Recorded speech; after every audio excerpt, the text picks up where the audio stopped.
За, эрхэм ерөнхийдөө тасан байна уу?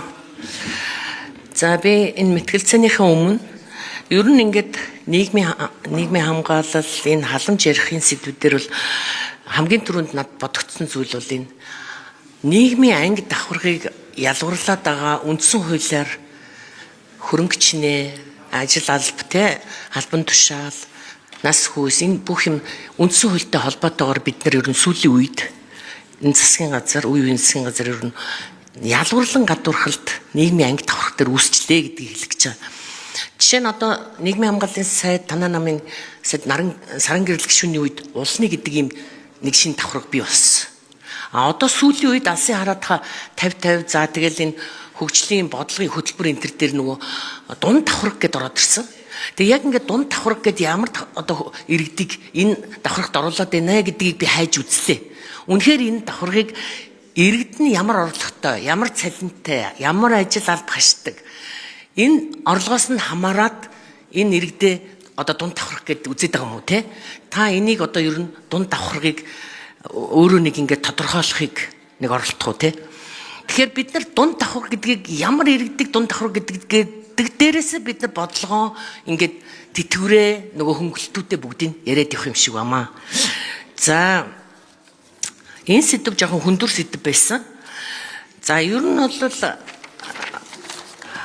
энэ статистикийн мэдээнээс ингээд харахаар Монгол улсын ажилгүйдлийн төвшин ерөөсөө сүүлийн 3 жил байнга өсөд нэмэгдсэн.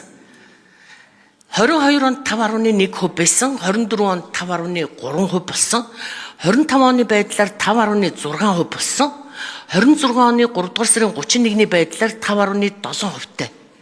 Тэгэхээр ерөнхий сайд хариулъя. Яг дундаж давхарга гэдгийг улс орон бүрэл янз бүрээр тодорхойлдог. Гэхдээ болвол таны яг хэлж байгаа шиг нийгмийн анги давхарга гэдэг зүйл бол Монголд байхгүй шүү дээ. Тэгж ярьж мэдээж болохгүй. Тэгэхээр л би нөгөө нийгмийн хамгааллын бодлого халамж хоёрыг салгая гэдэг байгаагийн чинь зогол зорилго бол нийгмийн хамгаалч өөрөө амьдралын мөчлөг болгонд үүсэж байгаа, иргэдэд хүн дээр тусж байгаа тэр мөчлөгийг давах бодлого байхгүй. Нэгсэндээ жирэмсэн байх үе, хүүхдэд төрүүлсний үе гэдэг энэ бүх цаг үе чинь амьдралын мөчлөгийг хамгаалах бодлого байхгүй. Нийгмийн халамж гэдэг бол яг мөнгөнд тэтгэмжч гэдэг юм олгоод яг тэр нөгөө ядууралд өртсөн тэр бүлгийг тодорхой одоо хугацаанд одоо халамжилж буцаад ажлын байранд зуучлах ийм л одоо бодлого. Тийм учраас бол тийм анги давхарга гэж болж хэлж болохгүй. Манай засгийн газар бол энэ дундаж давхаргыг дэмжих бодлогыг барьж байгаа учраас энэ чөлөөлийн санаачлага гэдэг бол эдийн засгийн чөлөөлт гэдэг бол дандаа ажлын байрыг нэмэгдүүлэхтэй л холбоотой байхгүй. Жишээ нь ингээд нийгмийн даатгалын хуулийг би ингээд барьлаа гэхэд нийгмийн даатгалын хууль дээр чи өндөр цалин өгвөл цалингийнхаа хэмжээгээр ажил олгогчийг чи өмнөөс нь шимтгэл төлөөрөөгээ торгоод байж болохгүй гэдэг байхгүй. Жишээ нь хөдөлмөр өсвийн доод хэмжээг 10 дахин нэмэгдүүлсэндээ тэнцэх хэмжээний одоо нийгмийн даатгалын хэмжээл ажил олгогч төлж байгаа шүү.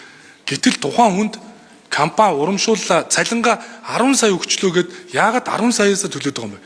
Энд нь чөлөөлөд өгчвөл тэнд дахиад тэр мөнгөөрөө шинэ хүн ажилд авна. Ажлын байр нэмэгдүүлнэ гэдэг ийм бодлогыг оруулах гэдэг байхгүй. Жишээ нь оюутан залуучууд төр 22 нас хүртэлгээл Арслан намын гишүүч яриад байгаа чи өөрөө шинэ ажлын байрыг бий болгох, ажил олгогчийг торгохгүй байх. Ер нь энэ бүхэл хуулиуд энэ концепцууд бол ингээд бүгдээрээ л ингэж уйлдчихж яг амь орох. Ийм л зорилттой.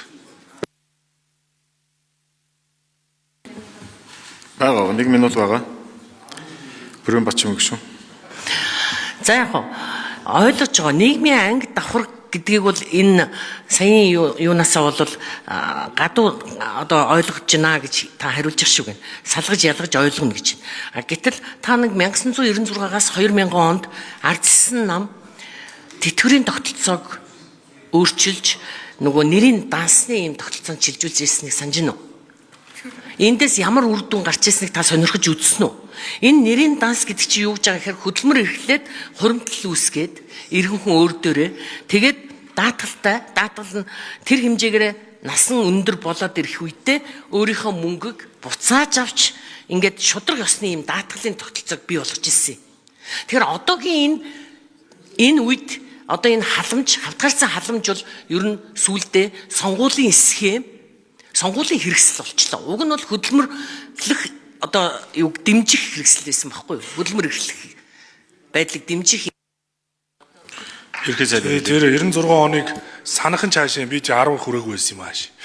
Тэгэхээр судалсан гэж хэлээ да. Тэгэхээр ямар ч байсан тэр одоо санжийн гэж бодлоо яг. Би судалсан. За нэрийн дансны аргаар би хэлье. Нэрийн дансны аргыг 208 мянган хүнээс 8 хүн сонгосон. Баггүй. Энэ хийсвэр нэрийн дансны арга хамгийн буруу. Яагаад гэвэл 1960 оноос хойш төрсөн иргэд тэтгэврт гарахдаа нэрийн дансны аргаа сонгосон 208 мянгаас 8 хүн сонгосон. Аргаа ороод 15 онд байна уу? Нөгөө 1979 оноос хойш төрсэн иргэд тэтгэврт гарвал нэрийн дансыг сонгосон байхгүй юу? Тэгээд сонгоно гэхээр 78 онд төрсэн иргэд тэтгэврт гарахад байна штэ. 40% нь өндөр тогтоогдсон тэтгэвэр. 79 оноос хойш төрсэн ахмадууд гэж би ярьсан гэд нэг хүмүүс шоолоод байна штэ. 79 оноос хойш төрсэн иргэд хэрвээ тэтгэврт гарвал